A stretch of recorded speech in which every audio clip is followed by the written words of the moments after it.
ஓம் வாராகி தாயை போற்றி, அன்னை வாராகி தாயை போற்றி, அழகு வாராகி தாயை போற்றுங்க. இன்னைக்கு என்ன விசேஷம் அப்படின்னு பார்த்தீங்கன்னா, வெள்ளிக்கிழமை நம்ம அம்மனை இரவு நேரம் வழிபாடு செய்யும் போது என்ன பலன்கள் அப்படின்றத நம்ம சொல்ல போறேன். வெள்ளிக்கிழமை இரவு நேரத்தில் வராகி அம்மனை எப்படி வழிபாடு செய்யணும், எப்படி பூஜை செய்யணும், என்னென்ன நெய்வேதங்கள் வச்சு பூஜை பண்ணணும் அப்படின்ற பதிவை தான் நான் இப்போ சொல்ல போறேன். வராகி அம்மனை வெள்ளிக்கிழமை நம்ம பூஜை பண்ணும்போது இரவு 8:30 மணிலேருந்து 10:30 மணிக்குள்ள பண்ணீங்கன்னா சாந்தமான சக்தி நேருங்க. அமாவாசை அஷ்டமி அப்படின்னு பார்த்தீங்கன்னா 9 மணிலேருந்து 12 மணிக்குள்ளே நீங்கள் பூஜையை பண்ணிடலாம். இரவில் தான் பண்ணணும். அதுவும் வெள்ளிக்கிழமை இந்த அஷ்டமி அமாவாசை வந்துச்சுன்னா ரொம்பவே சிறந்த நாளாக சொல்கிறேங்க. அந்த பூஜை பண்ணும்போது அப்படின்னு பார்த்தீங்கன்னா ஒரு அமைதியான ஒரு இடம், வெளி ஒளி இல்லாத இடம், ரொம்ப மிகவும் முக்கியமான இடமா இருக்கணும். அம்மன் நம்ம பூஜை பண்ணும்போது எந்த ஒரு வெளி ஒளி இல்லாத இடமா இருக்கணும், முழு அமைதியான இடமா இருக்கணுங்க.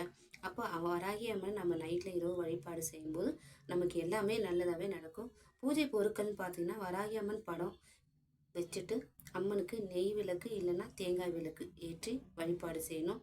பூஜை பண்ணும்போது சிகப்பு ரோஜா இல்லைன்னா சம்பங்கி பூ வைக்கலாம். நெய்வேத்தியமாக பார்த்தீங்கன்னா தயிர், பழம், வெல்லம் இதெல்லாம் வச்சுட்டு நீங்கள் அம்மனை பூஜைக்கு வழிபாடு செய்யலாம்.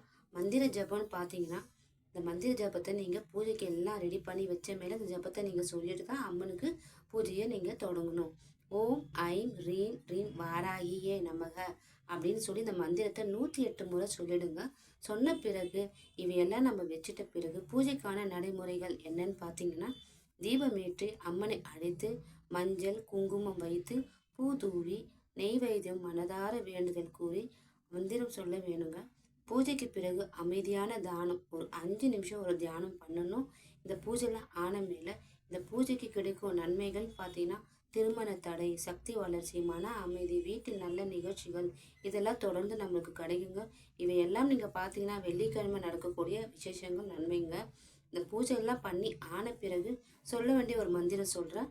பூஜை பண்ண மேலே ஓம் ஐம் ரீம் வாராகி தாயே ராத்திரி சக்தி ரூபிணி நமக அப்படின்னு சொல்லி இந்த மந்திரத்தை 21 முறை 51 முறை நீங்கள் இந்த மந்திரத்தை சொல்லிடுங்க. சொன்ன பிறகு தாயை நீங்கள் மனதார நம்பிக்கையோடு பூஜை பண்ணுங்க. உங்களுக்கு எல்லாமே கைகூடி வரும். நம்பிக்கைன்றது ரொம்பவே முக்கியங்க. வராகி தாயினால இரவு தேவதை, அம்மனை இரவில் வழிபாடு செய்யுங்க. உங்களுக்கு எல்லாமே நல்லதே நடக்கும். வராகி தாயின் கருணை, இரவு கருணை உங்கள் வீட்டில் எப்பவுமே சூழ்ந்து இருக்கட்டும். ஓம் வாராகி தாயை போற்றி, அன்னை வாராகி தாயை போற்றி, அழகு வாராகி தாயை போற்றிங்க. நம்பிக்கையோடு பூஜை பண்ணுங்க. அம்மனை பூஜை பண்ணும்போது எந்த ஒரு எண்ணமும் இல்லாத மனசை தூயத்தோடு வச்சிருந்து அம்மனை வழிபாடு செய்யுங்க. நம்பிக்கைன்றது ரொம்பவே முக்கியங்க. வாராகி தாய் நமக்கு எப்பவுமே துணையாக இருப்பா. ஓம் வாராகி தாயை போற்றி.